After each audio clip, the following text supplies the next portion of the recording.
Ngasi nungdang phongkhiba kangleipakki mairagi pause-dagi amuka hana maruoiba pau khara khachiraga miyamna khudo tamjige laimakhongdagi horakpa ngakhichau longkhongda sakhangdaba singna thauthi haitharakhre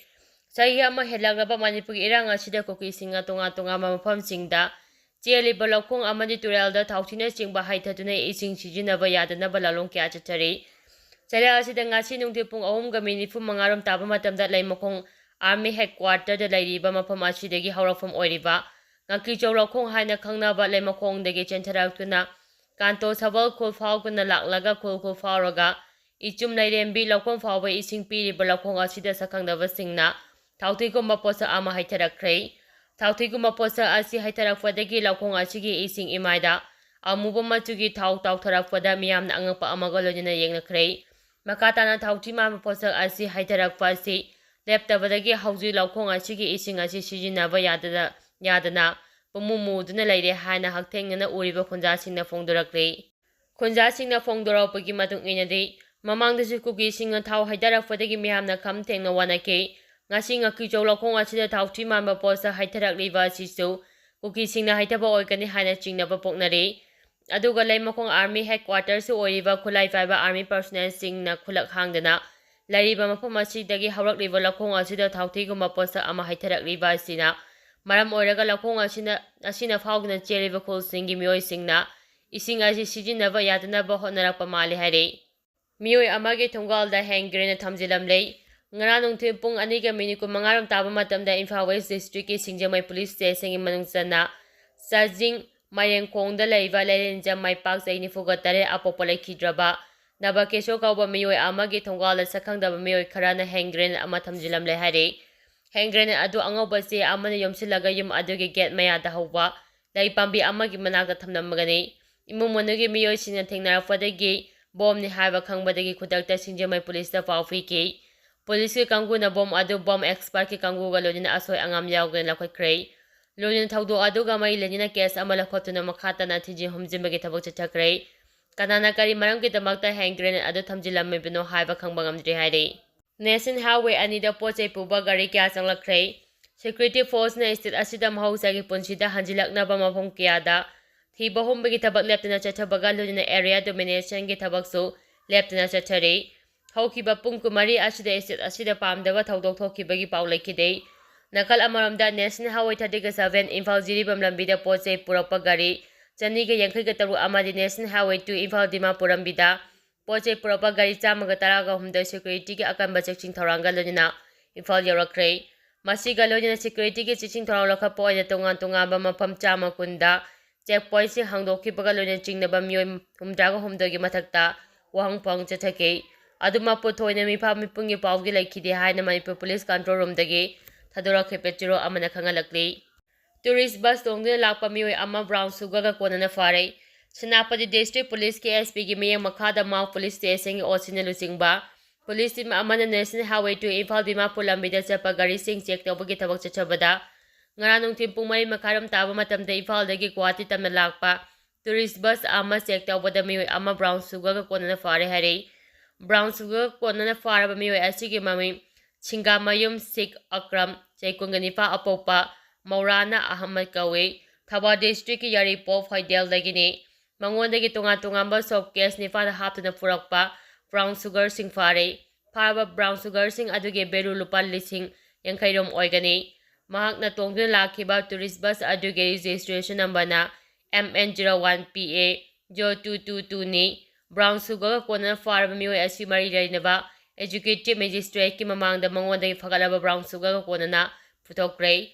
lojina mahaki mathakta NDPS kamari leinana case ama lakhotuna makhatana thijimagi thabak chathaba haukre haire Bradford laina da Mexico da mioi ama laikhidre Bradford laina dagi ahanba oina Mexico da mioi ama laikhidre haina World Health Organization WHO na ngarang confirm tawkre Bradford gastrin ama oina H5N2 natraga bacteria influence na laina asidagi laikhidraba mioi asigi testing ahanba oina laboratory da tawraba matungda confirm tawkhibani laikhidraba mioi asida thengnariba Bradford ge case asi hauze United States da mioi ahum naduna lairiba asida thengnariba mahi makhal asiga khara khenari Mexico dagi laikhidraba masagi sai yankhagi mapan suraba mioi asi सा ngaga naksinarubagi history amata leite mamang tha April 18 laikhidraba miyo asi leho horokpa naton mahi chemba khong hamthaba amadi shor hombada nungaitaba kaya lakpa thengnaki tungde April 23 da Mexico da leiba National Institute of Respiratory Disease da layinglaba matungda numi adumakta da laikhidabani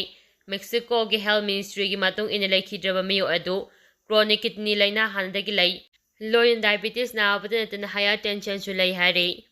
security ki phijol setpa khulai phaiba singna naha ama phajinkhibadagi mapham khangdana leire haukiba June 3 gi numida waina pung 3 taba matamda security ki phijol setpa khulai phaiba sakhangdaba singna Chandian district ki Sarangsing khungkha da leiba